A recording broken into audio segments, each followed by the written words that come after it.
김영삼 대통령 생가 앞에 마을회관에서 묵을 때 저녁에 네. 빨래하는 장면이에요. 그러니까 나 보통 사람이에요. 이 사람 믿어주세요. 이거잖아요. 네.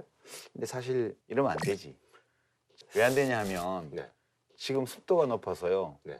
저녁에 빨아서 널어놓으면 아침까지 안 말라. 이거 틀림없이 널어놨다가 네. 비서진이 비닐봉투에 담아갖고 가져갔을 거야 아마. 근데 이 마을회관에 세탁기가 없어요? 있겠죠. 아 있는 데도 있고 없는 데도 있을 거야 아마. 글쎄 이미 빨래 파는 구시대의 유물 아닌가요? 빨래판을 어디서 구했을까? 아 시골에 가면 다 있어요 빨래판. 왜냐하면 세탁기가 아니, 있어도 마을회관에 있을까요? 예, 세탁기가 있어도 가끔씩 손빨래를 네. 해야 되는 것들이 그런 있죠. 경우 종종 있고. 근데 칼라로 보니까 그 너무 좀 그렇습니다. 앉은 자세부터 입은 옷까지 앉은 자세가 몇십 년 전에 제 어릴 때 우리 동네 우물가에서 본 아주머니 모습이더라고요. 이게. 원래 빨래 손빨래 할 때는 이 아주 포즈가 제일, 아주 예. 익숙한 모양이에요. 근데 그 사진을 누가 찍었을까요? 그건 비서가 찍죠. 하필 왜 그 사진을 찍어놓습니까? 아니 여러 사진을 찍은 중에 의도적이잖아요. 아 그럼요. 원래 정치인의 사진이라는 거는 오바마 대통령도 그렇고 박근혜 대통령도 그렇고 아무렇게나 내보내는 게 아니고 거기에 메시지를 실어서 골라서 보내는 거예요. 아, 결국 이 사진은 이미지를 빨래하는 사진이잖아요. 자기 속옷 빨래하는 사진이 아니라 그 정치인들은 그런 거 정치인들보다- 해야죠. 연예인들도 할걸요. 연예인들도 사실 이제 뭐 인스타그램에 뭐 올리고 이럴 예, 때. 그런 것들이 약간 그러니까, 좀 염두에 두죠. 예. 그러니까 저처럼 SNS를 애초에 안 하면 됩니다. 아이고 참. 남 하는 걸 왜? 아, 그 못하게 정모심 하세요? 인큐베이터잖아요. 계속 분노나 표출하고 그 SNS 없었던 시절의 사회가 얼마나 더 화기애애했습니까? 아, 그렇지 않습니다. 아니, 근데 이제 SNS에도 뭘 올리냐에 달린 거죠. 누리꾼들 같은 경우는 이제 아무래도 젊은 분들이 많다 보니까 좀 그럴 수 있는데 그래도 나이 지긋하신 분들은 이 사진을 보고 김무성 전 대표가 그래도 이렇게 서민적으로 이렇게 또 자기 빨래 또 자기가 알아서 하고 뭐 이렇게 생각하는 그렇게 생각해주면 고맙겠죠. 아 그런데 그런 분은 별로 없을 거예요. 우리는 이런 코스프레가 아직도 통하는 사회란 말이에요. 내 말은 그 영원히 통할걸요? 영혼이요? 예, 그런가요? 예, 그럼 어떻든 네. 서민과 가깝게 보려고 해서 우리가 이해를 해주자는 것은 네. 난 말이 안 된다고 봐요. 왜 말이 안 아, 돼요? 왜 그런가 하면요. 민생 탐방 이러는데 지난번에도 말씀드렸지만 민심을 탐방을 해야만 합니까? 아 그래도 안 하는 것보다 그러면 니들 낫죠. 자격이 없는 거예요. 아니 변호사님 이건 중요한 건데 저는 그렇게 생각해요. 이게 나쁘게 볼 수도 있는데 사실 승용차 있고 운전해주는 비서 있으면 서민과는 멀어지죠. 그죠? 우리 지하철 신도림역에서 뭐 전철 갈아탈 때 막 숨 막히면서 이 더운 여름에 출퇴근하는 이런 서민들의 애환 이런 것들을 알 수 없죠. 고급 승용차에 운전해주는 비서 있으면 서민과 멀어지는 거예요. 근데 자기 생활이 그런 걸 어떻게 하겠어요? 그럴 때 잠시라도 서민의 입장에서 한번 느끼고 생각해 볼 수 있게끔 자기가 이런 걸 해보는 거 이런 건 저는 꼭 나쁘게 볼 건 없다. 일부러 속이려고 하는 건 아니라고 봐요, 저는. 전 조금 다른 생각을 갖고 있어요. 평소에 서민들하고 교류가 빈번하면 네. 서민 코스프레를 하지 않아도요. 충분히 합니다. 평소에 자기 지지자들, 자기를 찾아오는 사람들 외에는 만나지 않기 때문에 서민들을 모르는 거예요. 쉽게 말하면 자기가 살고 있는 그 동네만 하더라도 거기 편의점을 다니고 식당을 다니고 포장마차에 가서 평소에 오뎅을 먹어본 사람들은 압니다. 서민이 어떤지를. 굳이 이런 서민 코스프레를 하지 않아도 서민 생활을 누구 못지않게 잘 안단 말이에요. 아니, 그렇게 안 사는데 어째요, 그럼. 이렇게라도 해야죠. 다수의 유권자들은 서민이잖아요. 그렇죠. 예. 그리고 표를 얻는 좋은 그런 방법이 동질감을 느끼게 하는 게 표를 얻는 데 도움이 되기 때문에 다수의 서민들이 정서적인 일체감 또는 동질감을 느낄 수 있게끔 행동하려는 욕구 정치인들한테 다 있죠. 예, 특별히 그것도 뭐 이거에 그렇지만, 대해서 예, 그것도 그렇지만 이 친서민 코스프레 쪽에 사실 핵심적인 원인은요.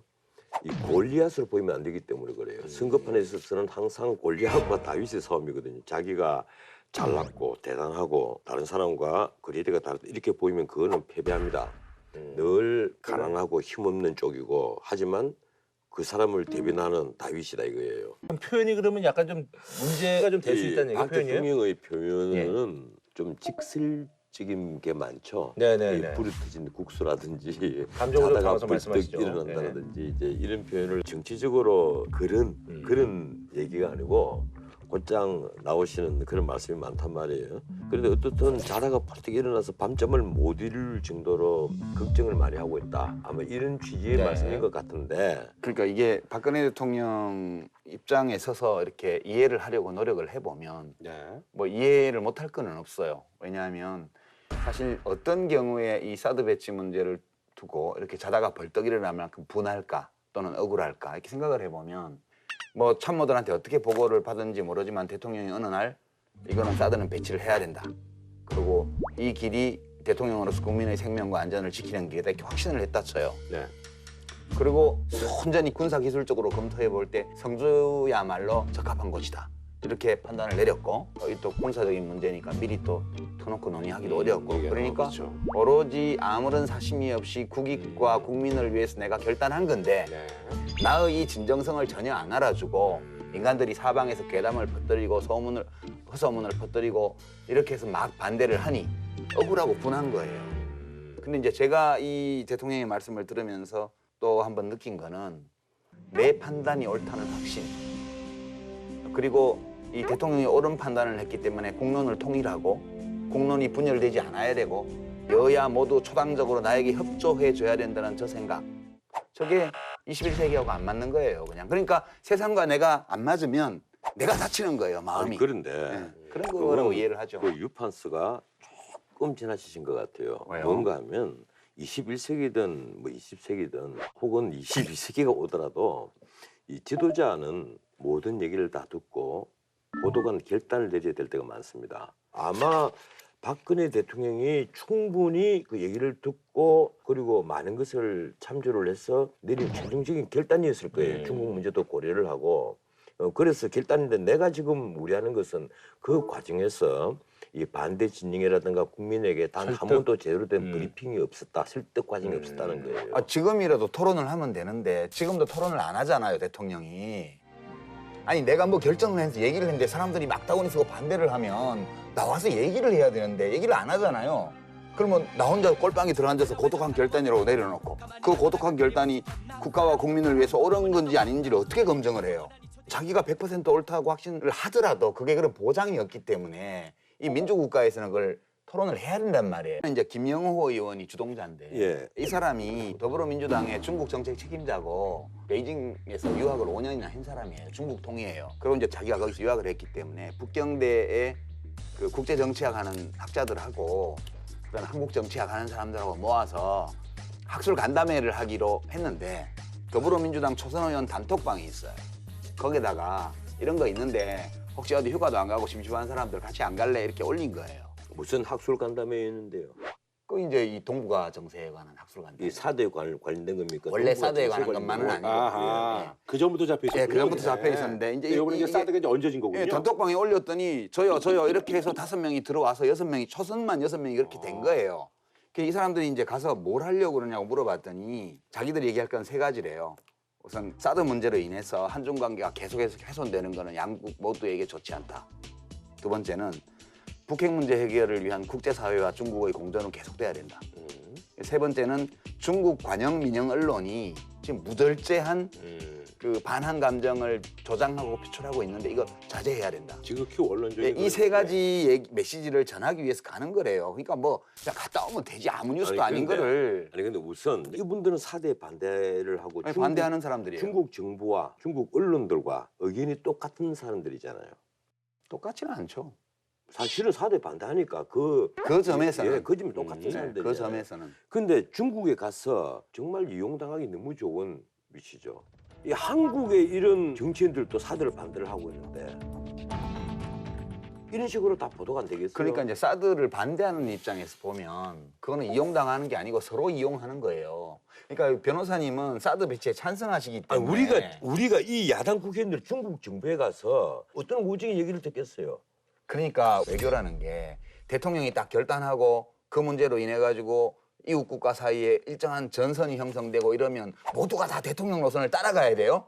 아니 그게 아니고 그게 국익이에요? 근데 지금은 그 안 그렇잖아요. 지금은 사드 배치를 놓고 한중 간에 첨예하게 공방이 오고 가고 있고 특히 중국에서는 네티즌들까지 전부 다 한국을 맹폭하고 있단 말이에요. 그러니까 우리도 이때 그냥 4대 반대하는 국회의원들이 하필이면 간단 말이에요. 차라리 4대 찬성하는 새누리당 국회의원들이 가서 중국 언론이나 중국 학자들을 상대로 좌담회를 하고 그 사람들이 가야 돼요. 한국 입장을 설득을 한다면 그건 네. 또 모르겠는데 그 사람들이 가면 되죠. 4대 반대하는 분이 간단 말이에요. 아니 그러니까 찬성하는 분들도 가야 된다니까요. 그게 무슨 도움이 되겠어요, 우리에게? 왜 도움이 안 돼요? 무슨 도움이 돼요? 지금 대통령이 사드 배치하는 거 전격 결단한 것 때문에 한중 관계가 극도로 나빠지고 있는데 이럴 때 사드에 찬성하는 입장의 사람도 가고 반대하는 입장도 가고 그렇게 하는 게 국익 그래서 외교지. 4대 찬성하는 사람이 가서 한국의 입장을 전달을 하고 중국의 오해를 풀기 위해서 예를 쓴다 그러면 그건 모르겠는데 그게 아니고 4대 똑같이 반대하는 분들이 중국에 가서 중국 학자들과 이 점에 대해서 얘기를 한다.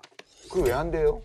내가 보기에는요. 저는 안 될 이유를 내가 모르겠는데요. 보기에는 정말 직접치 못한 얘기입니다. 거기까지 무슨 얘기를 듣겠어요? 중국이 이제 한국하고 경제적 의존도가 높아졌어요 서로. 네, 그렇죠. 서로 물고 물리는 게 서로 많죠. 이제 우리가 중국에 공장을 세워서 생산하는 것도 많고 또 중국 공장에서 생산한 중간재, 부품 이런 걸 우리가 사오는 것도 많고요. 네네.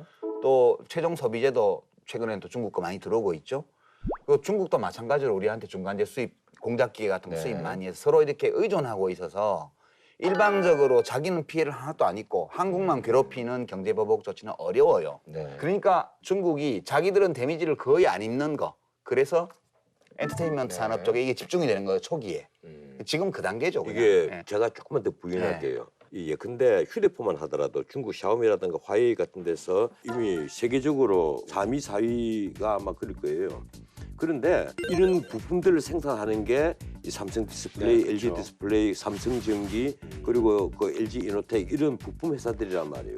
여기가 공급을 안 해주면 못 만들어요. 그렇죠. 특히 삼성전자에서 반도체를 공급 안 해주면요 끝나는 거예요. 네, 그러니까 이제 중국은 사회주의를 표방하고 있고 공산당 일당 독재 체제예요. 그렇죠. 실체는 뭐냐? 국가 자본주의예요. 개발 독재.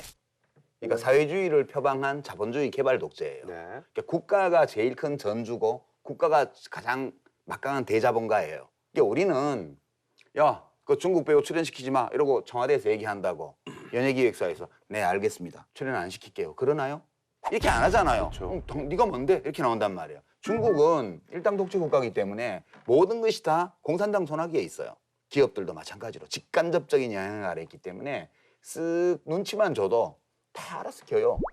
그렇기 때문에 이 문제에 대응하는 대한민국과 중국 중화인민공화국의 대응 방식에 차이가 있을 수밖에 없어요. 이게 네. 중국을 국가 자본주의 혹은 마켓 소셜리즘, 시장적 사회주의라고 그러거든요. 이게 이제 시장의 존재를 인정하는 사회주의란 말이에요. 우리는 막연하게 중국이 무조건 개방 다 되어 있다 이렇게 생각하는데 그게 아니에요. 그런데 중국이 지금 국민 소득이 8,000불이거든요. 8,000불인데 이게 10,000불이 넘고 2만 불 정도에 만약에 가게 된다면 13억 인구가 2만 불의 국민 소득을 가진다면 문자로 기환이 됩니다. 그래 되면 중국이 완전히 개방 안 할 수가 없어요. 중국 그 정부에서 늘 불안해하고 있는 게 그거예요. 어차피 계속해서 이제 경제가 크고 하면 이 자유 열풍이 끊임없이 올 거고 마지막으로는 정치적 자유 이것이 가장 큰 논란거리가 될 거란 말이에요. 그때 되면 북한은 제절로 소멸을 합니다. 그래서 나는 중국이 1인당 국민소득이 한 13,000불 정도가 되는 앞으로 향후 한 5, 6년 뒤 북한이 소멸될 가능성이 굉장히 높다고 봐요. 이번에 깜짝 놀란 게 네. 더불어민주당에서 그 당권에 도전하는 분들이 박근혜 정부의 그 근거를 흔들려고 한단 말이에요. 쉽게 말하면 권력을 도둑 맞았다 이런 표현이 자연스럽게 여기저기 나오는 거예요. 지난번 3년 반 전이 대통령 선거가 부정선거였고 그래서 이 권력이 정당성을 못 가진 권력이다 이 얘기가 지금 나오는 거예요. 아니 그런 표현은 문학적 레토릭으로 인정해야죠. 그것도 문학적 레토릭 정권을 도둑맞았다고 레토릭이에요. 생각한다. 이 말은 여러 가지로 아니죠. 해석할 수 있어요. 이길 수 있는 선거였는데 아니 기자들에게 얘기를 하고 네. 연설을 하는데 그런 연설을 하는데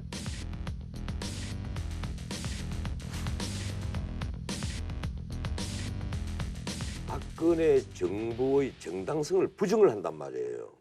이건 레토릭이다 크고 넘어갈 문제가 아니란 말이에요. 아니, 한번 지난번 붙여야 되겠죠. 대선은 그 부정의 방식이나 이런 것들이 국민들의 의사가 완전히 뒤집어졌다고 우리가 판단할 만큼 심각한 결과를 남겼냐에 대해서 다툼의 여지가 있는데 그걸 가지고 한없이 다투면 국가적으로 바람직하지 않으니까 진 사람들이 넘어가라 이런 거지. 지난번 선거가 뭐 깨끗한 선거였어요? 국가정보원을 거기다 동원을 했잖아요. 뭐를 미국 같으면 동원했는- 탄핵감이에요. 예, 동원을 하고 안 하고 한 것이 누가 주체인지 난 모릅니다. 조사해봐야 되는데 만약에 박근혜 조사를 아무도 안 하죠. 박근혜 후보가 주체가 아니었다면 그걸 후보의 잘못으로 몰면 안 아니, 되겠죠. 이렇게 항상 뭐 이렇게 이제 주장하실 때 뭐 이렇게 그리시는데 큰 의미는 없고 아니 하도 답답하니까 삼각형을 안 그러면 더 큰 고압을 쳐야 되거든. 지금 계속 삼각형을 이렇게 그리시고 송영길 후보 탈락은 네. 이제 뭐 송영길 후보는 넉넉히 될 줄 알고 다른 후보를 어쨌다 뭐 이런 얘기들이 나오는데 이게 지금 1인 1표 선거예요. 1인 1표로 찍는 예비 선거에 전략적 선택이 어디 있어요? 자기 지지하는 사람 찍는 거죠. 그러니까 이거는 송영길 의원이 자기가 당대표로서의 리더십을 충분히 인정 못 받았기 때문에 낙선한 거지 그 이상도 이하도 없어요. 제가 볼 때는.